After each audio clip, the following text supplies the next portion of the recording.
Welcome back to Stories from the River. Wow, this summer series has gone by so quickly. Today we bring to you our fourth episode and final episode highlighting our Founders Scholarship Fund.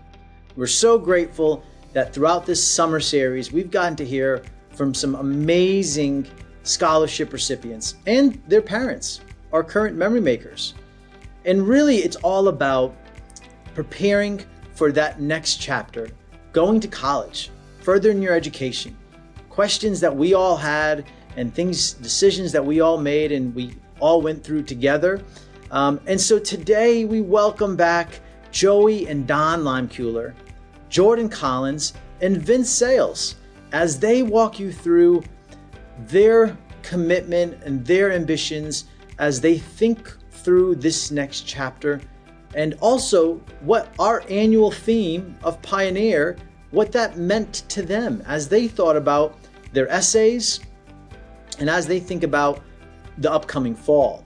And so I hope you enjoyed this summer series highlighting this program that we care about so much here at Broad River, our Founders Scholarship Fund.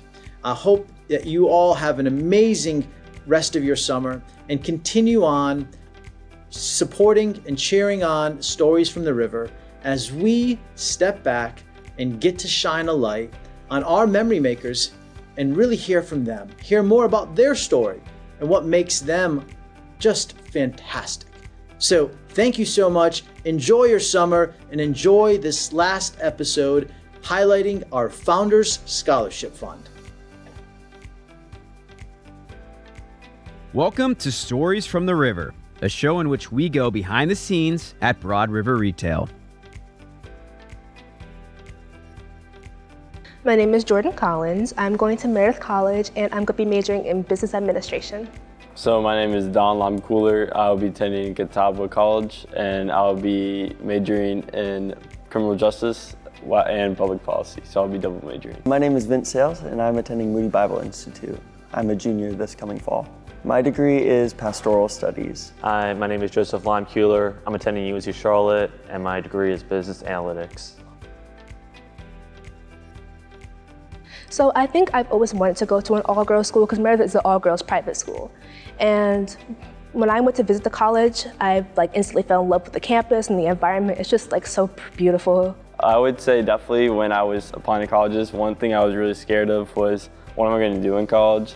And I know in all of my years I've done been in the clubs, I've played sports all throughout high school, and I was just worried about, am I just going to school to study, which yes, that's the point of going to school, but I also think, making relationships with friends and joining different clubs and sports teams would be really beneficial. Personally, a little fun fact about me, I am the only girl and oldest sibling of 6 brothers, so I think going to an all-girls college would be really good for me to connect with my sisterhood roots that I never really had growing up.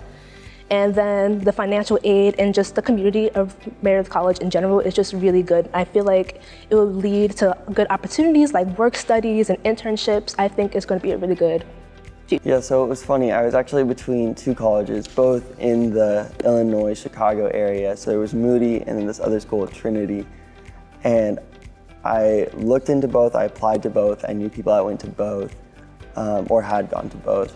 And I was actually leaning more towards Trinity, but then 3-ish days before I was gonna choose it, I was still torn, but I was gonna choose it. I got an email saying, we've shut down in-person learning. And so I said, well, I guess Moody's the place to go. I would say the student life. Honestly, when I took my visits in high school, I just knew UNC Charlotte was the one for me. It's a big school, so there's a lot of people to meet, and also just the culture and the athletics.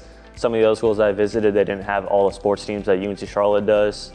And I would say just the amount of things you can do on campus, whether it's eat at Chick-fil-A, go to the UREC, or just go to the UREC to play basketball with people. And I would say the students there are just so welcoming and so nice. And I've loved it since. I've just enjoyed all 2 years and it's been great. Even in the hard times, I've still found a good community and just knew that it was a place that God was moving in and working in, and it's been awesome. And then the Catawba cross-country coach reached out to me and was like, hey, we really think you would make a big impact on our team. Would you like to come for a visit? And after visiting and after talking to some of my teachers who said that I would really thrive at like a smaller school, a smaller private school than like a huge public school because of the way I just interact with teachers, that I would really benefit from that. And I just think that's one of the big things about, you know, a smaller classroom. It'd really help me out. Just wanted to get a new experience of life. I've been in North Carolina my whole life, so it's nice to get away and experience how different churches do ministry, how different people view ministry. Also, just nice to get away from home for a couple months. It's nice. I get a little bit of a break. And also, I get to live downtown in a big city, so it's kind of cool. Like, not many people get to say they do that. For now, I think it's general business, but I'm leaning towards maybe like human resources. I think that's pretty interesting. Like, past me, I never would see myself as business major because I can't do it. But as I got older, I realized that learning stuff about the business world and the economy and society is like really important. Like, some people my age nowadays, they don't know how to do taxes. They don't know how to pay bills. They don't know what a W-2 is. That stuff is super important. So I think learning that as I get older, as the society is changing, it would be really good. Student government, I just had a number of times and the opportunities to lead people and lead by example, not just by, you know, using my voice and just showing others like, hey, something can be done just with a little bit of effort and some determination, anything can really be possible. And I just think going to college with criminal justice and especially public policy for this, being able to show people and speak out for others really is what I hope to be when I grow up, is just to show others that, hey, everything's possible. Just if you have any problems, you know, you gotta be able to speak out about them. Junior year, I figured out that I kind of was leaning towards I want to go into ministry, but as I looked into my school, we have 2 degrees, kind of similar, youth ministry and then pastoral studies. And I have a strong passion for high schoolers and middle schoolers, but I think pastoral studies encapsulated a whole age group rather than just a small high school or middle school. And so I saw pastoral studies and I said, awesome, that's great. I get to do what I want to do. I've always been told I'm very analytical, and so I'm very data driven, and so I just feel like business analytics aligns well with that. And also I would say, yeah, I'm very just data driven. I like looking at numbers and making evaluations on them. I feel like it would be important for me as my family. I believe I'm like a first-gen student. I'll be the first one in my family to like go to college straight after high school, which is a really good achievement for me. Because when I first started high school, I did not think I was gonna make it. I didn't. And now that I'm here, it's like, wow, I can't believe I'm going to college. I know during the high school experience I had with one of the big clubs I'm in is student council, and being able to lead my peers in my high school, being, you know, class president, but I was also the vice president of the state. So being able to just travel to different schools and talk at different leadership conventions as well really just inspired me to want to go to college and hopefully do that in college as well. Honestly, it's just making my family proud, making myself proud. I think it's really important. And of course, there's other options I can explore, but I can do that while I'm in college as well. So I think going to college is like a good way for me to expand on myself as a person and learn more about myself as I grow. So I think that's good.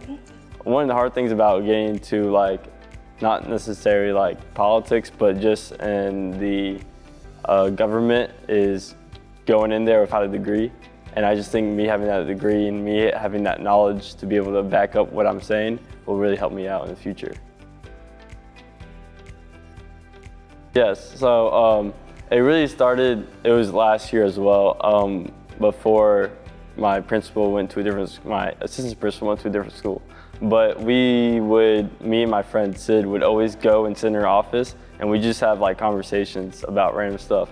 I remember there was one day she talked about her daughter who was working towards becoming an FBI agent, and she was talking about how, you know, she's worked so hard for this, you know, she aced her PT test, and like she was just giving us a story about her daughter's really willingness to succeed and aim for that goal.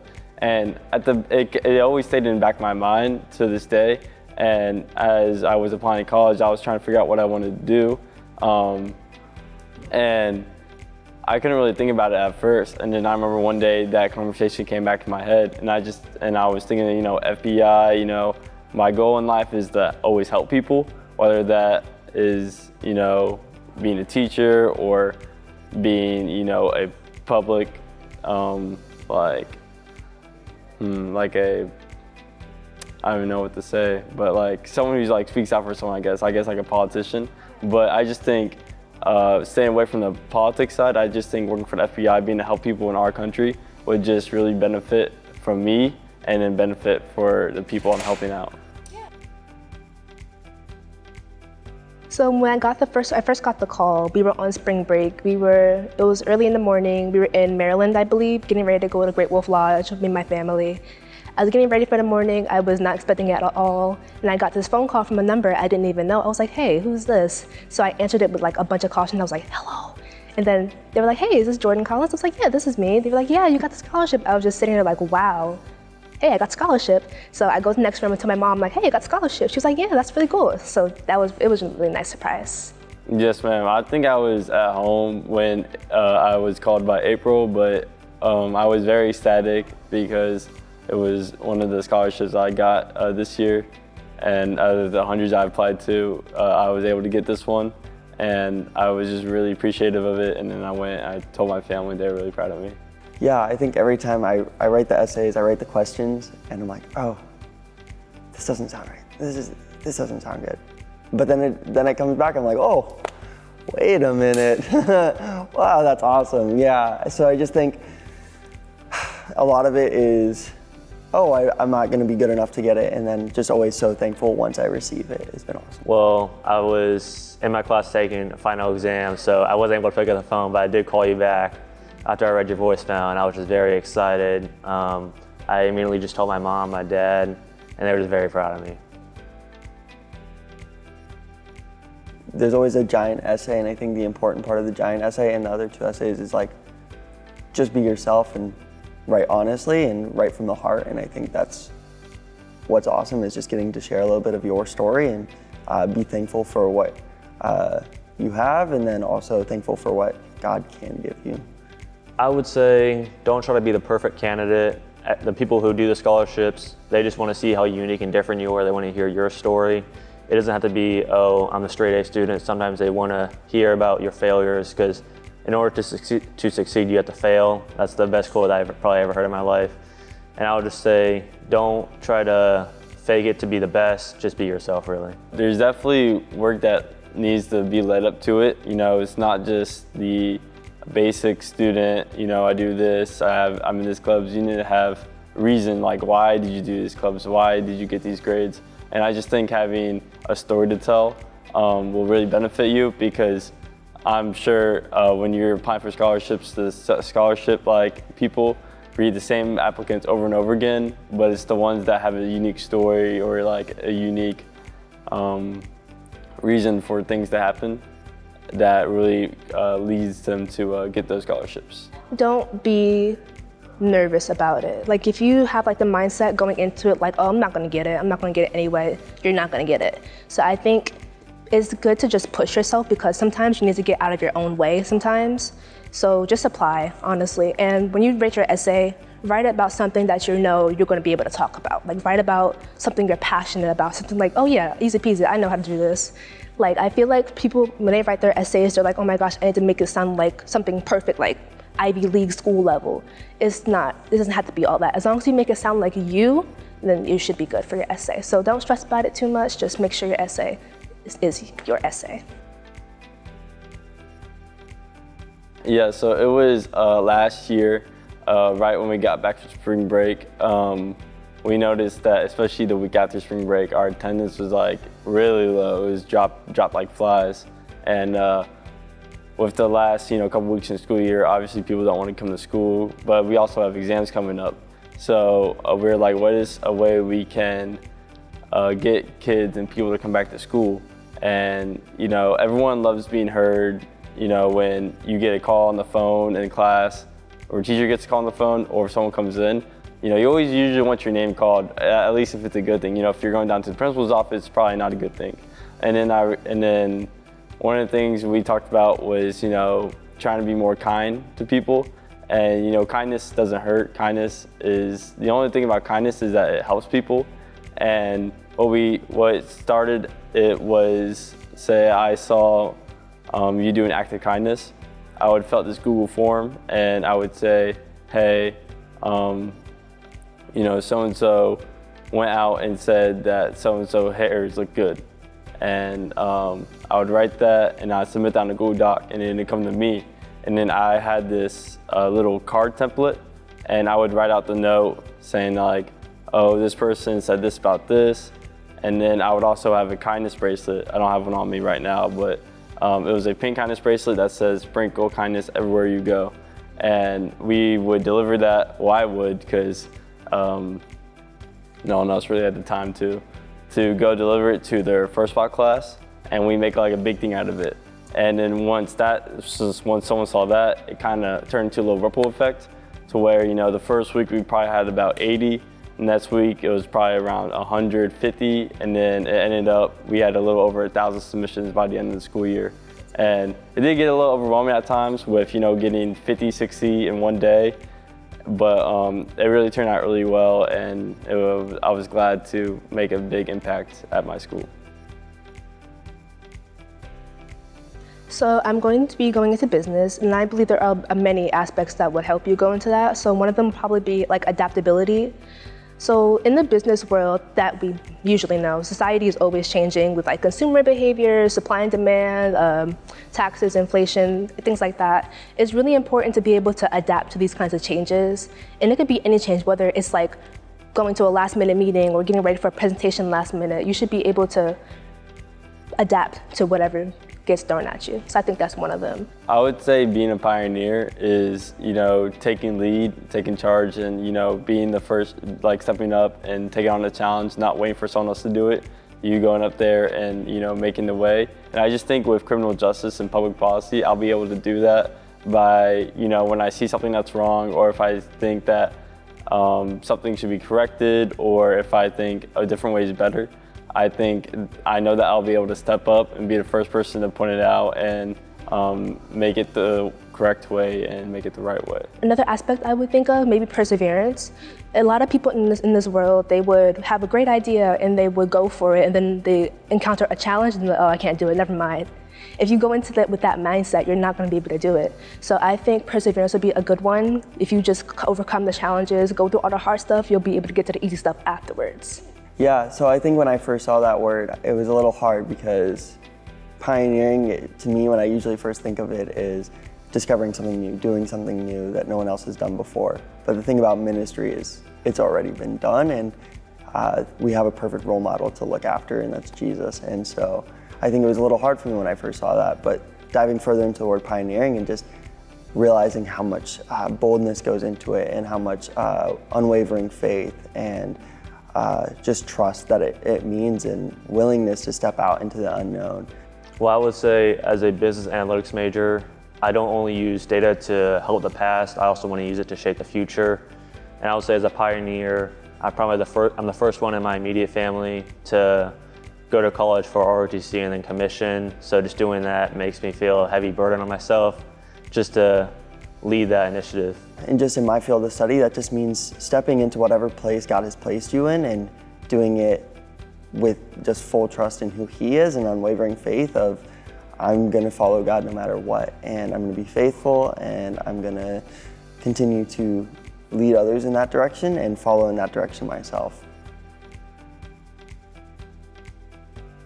So I did join the yearbook at my school. I think that was a really nice opportunity to prepare me for college because it helped me realize my love for photography. So I definitely see myself doing yearbook or just like photography in general in college. The one thing about track and field or just running in general is that, you know, running kind of sucks. You know, no one just goes out there and says, oh, I just ran 5 miles and like it probably hurt the whole time. I know every time I go run, my legs always hurt, my breath, you know. And I just think being able to suffer through the joy, because I still think it's enjoying, you know, when you win or when you set a new personal record at a track meet or a race, it's really good. But all the training that leads up to it completely sucks. And I just think taking that to life, knowing that like all these small steps, you know, yeah, they suck, but it's going to pay out in the future. And I just think in college that you know, all the classwork and homework I'll have, yeah, it's not going to be good, but when I get that final grade and at the end of the year, it's going to be good. And then I was also in a Tri-M Music Honors Club in school. That was pretty good. I was able to join that because of Color Guard with the music and all of that. And I think that was a really good opportunity because it's an honor society, and I was able to discover things about myself and like connect with the community because they did a lot of volunteering stuff. So that was good for me too. So I first found out about Color Guard. I didn't know it even existed until about the end of my junior year, and I saw a flyer for tryouts, and I said, hey, why not? Step outside of my comfort zone a little bit. I went to tryouts, and I just like loved it so much. Color Guard is just like a really underrated like sport. Some people don't even consider it a sport because it's a part of marching band, but it's so much fun. I really enjoyed it, and I'm honestly kind of sad that I found out about it like towards the end of high school, but it was just such a fun opportunity. I made a lot of nice friends, I got stronger, and I learned a lot of new skills. It's just really good, and I definitely see me doing Color Guard in the future. Be responsible, talk with people, stay in constant communication with either your high school friends or your college friends, because I would say finding relationships is huge when you go to college because you don't know anyone, and so just meeting people is very important. And I would say another lesson could be take your time, take it slow, because as a junior already, it doesn't even feel like it's been 2 years. I feel like it's been really just a year or even half a year. So I would just say take it slow and enjoy your experiences. I would say ROTC, they require 50 volunteer hours a semester, and so that can be either just outside of ROTC, such as his track meets in high school, and also I'm going to be doing that again for the high school, just because I have a good relationship with the coach. I'm friends with his son. And I would say another one would be Operation Christmas Child. So for that one, we package products and just send it. When I did it this past Christmas, we would send products to Kenya for kids who did not have the money or the resources to receive Christmas gifts. Probably volunteering at school events. And that was part of yearbook too. I would always offer to like take pictures of school events, whether it was like in school, out of school. I would always be the one to take pictures, and my pictures were good too, so I like doing that. Yeah, so first semester, I got asked to be on the soccer team, and then I said no, but then long story short, we didn't end up having a soccer team, but the soccer guys asked me to just hang out with them. And so I really poured into them the first semester. We went and played soccer almost every day. And some of those guys are still my close friends today. And then outside of that, what Moody does really great is they pair every guy floor with a girl floor, and they call it like your bro sis.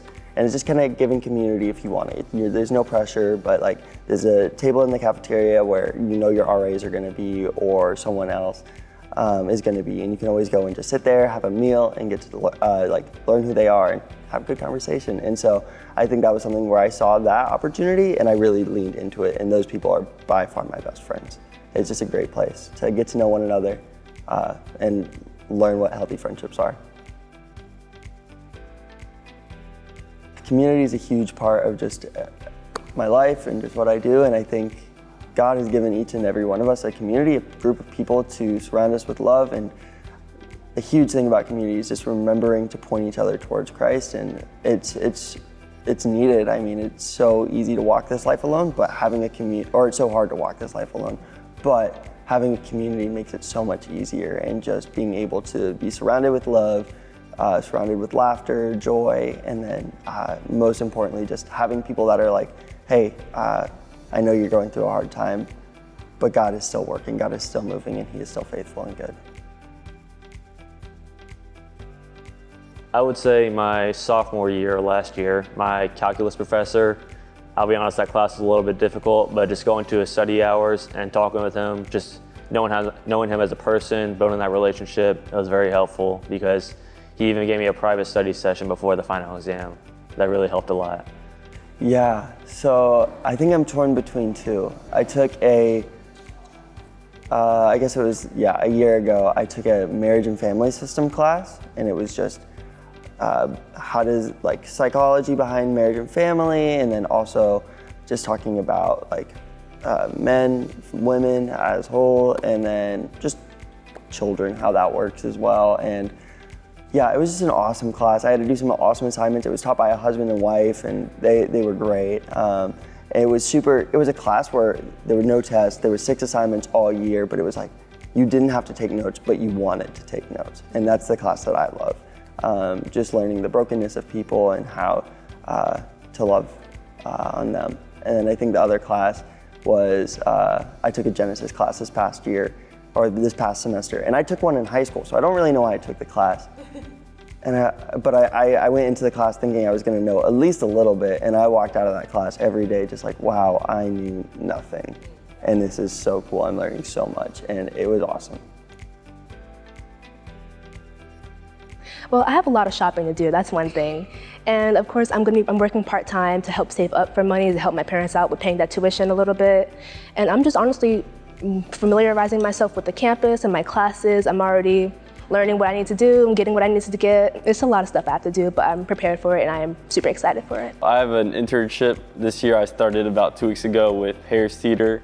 I'm at their corporate office in Matthews doing human resources, which that has helped me gain a lot of abilities and, being in check with policies, managing employees, and that really helps a lot. So I'm working as a cashier at a restaurant in Smithfield called Slim Chickens, and I actually got promoted recently as a trainer to train at new locations. So that's a pretty good opportunity for me too. Besides working, I've been, hanging out with my friends. I'm big into disc golf, so I try to go as much as I can, and then I am going to be running track and field and cross country in college, so I've been getting up around 5 o'clock every morning, making sure I get my run in before it gets too hot outside. Yeah, so this summer I'm actually an intern at my church. It's called New City Church.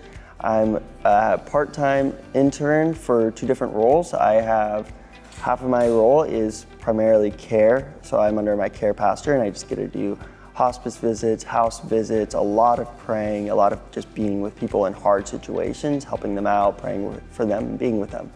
And that's new to me. I haven't done that before, and so it's awesome. I've loved getting to do it. It's just a big learning experience of just a different side of ministry. So June 29th, I'm flying to West Point till July 12th for an Army school called Aerosol. And pretty much there, I will learn just how to either ride down from a Black Hawk helicopter or also just gain some extra knowledge. But my other role is I'm a high school intern. And so I just am planning events, being with high schoolers, very high energy, fun, getting to teach this summer in a week, I guess. I am starting a Bible study on apologetics with high schoolers and just getting to run through why we believe in the Bible and answering some hard questions. And so that's going to be a lot of fun. I would say after that, me and my brother were trying to coordinate to find a time to go to the beach with our family, either late July or early August, really. In my education journey, I was always someone that took being in class for granted. But I had one professor who I've had every semester so far, basically, except for one, and he always just reminds me, like, being in class, it changes. When you know the professor and you get to know them and you're in class, it just means so much more. You can pass any class if you study hard enough, if you look at your notes well enough and never go to class. But if you go to class, it feels like you're actually learning and it feels important. And I think on that same basis, just getting to know your professors, like it really helps. Like when they are personally engaged with you and you're personally engaged with them, and it just makes every time you walk into that class a little bit more exciting and more enjoyable. I would say in ROTC, my cadre, whether it's my sergeants or my colonels, they're just very welcoming. And they teach me the ways to be a leader and also the easiest ways to be accustomed to Army norms. Yeah, I think my first response is just going into first semester of college is always scary, and it's always like, oh, I don't know if I'm ready to go, and a lot of people drop off first day before even school starts because it's just a new life change. But really just trusting that God is with you in that time, and God will always be with you, and He has prepared this path for you to enter, so just keep walking through that door. And then while you're at school, just place yourself in a community. Don't try to find 16 different communities. Place yourself in one or two and just really get to know those people and make good friendships. Trust yourself. That's what I would say. Because I believe I'm kind of an anxious person when it comes to like making decisions and things like that. And as I get older, I know I'm gonna have to make a lot of decisions on my own and learn how to really like trust the process. So I would just say trust the process, trust yourself, just relax. I guess heading into college, I would tell myself to make sure you stay on top of work because I know there's been times you've been slacking off a little bit in high school and have had to stay up some late nights a lot. I would definitely say that, do the work the day you're given, not the day to do. I would say be more social. Sometimes in high school I would kind of stay with my inner group, and I just think in college, being able to start a new chapter in your life, you're really going in there not really knowing anyone. I just think being able to put myself out there first day, or at least first week, really getting out there and getting to know people. And I also say get to know your professors, because one of the things I'm hoping is being able to have them guide me and help me to get other internships and hopefully some jobs while I'm in college that, with the local police department, to able to work up to the FBI goal. I would say for this scholarship, just be yourself. The essays, they were time consuming, but if you're just yourself, the people who review the essays will want the best that you can do. Yeah, I think as a freshman going into college, I think it's going to be super fun. And I know it's going to be like super college focused, obviously, with the academics, but just focus on the fun parts of college too, because you're on your own. You're supposed to be enjoying yourself, finding yourself. People say college is like the best experience you're ever going to have in your life, and it's only going to be the best if you make it the best. So just have fun with it.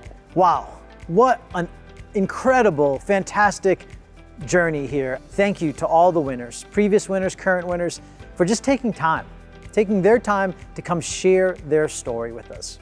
And I want to encourage you all, as we start to think about next year, or 2026, to be on the lookout for ways to apply, to get engaged with our Founder Scholarship Fund, because it's so impactful. Helping memory makers, helping children of memory makers with their college education, continuing their education, whether it's here locally in the Carolinas or throughout the US. So grateful, so thankful for our founders that helped establish this fund, and so thankful for Broad River that makes it possible every day. Thank you all, memory makers. Thank you, listeners. I hope you enjoyed this series. Have a great summer. Thanks for listening to Stories from the River. To check out more episodes, visit storiesfromtheriver.com. To watch this episode, go to youtube.com/@storiesfromtheriver. Join us again next week, and remember to like, rate, and subscribe to the podcast.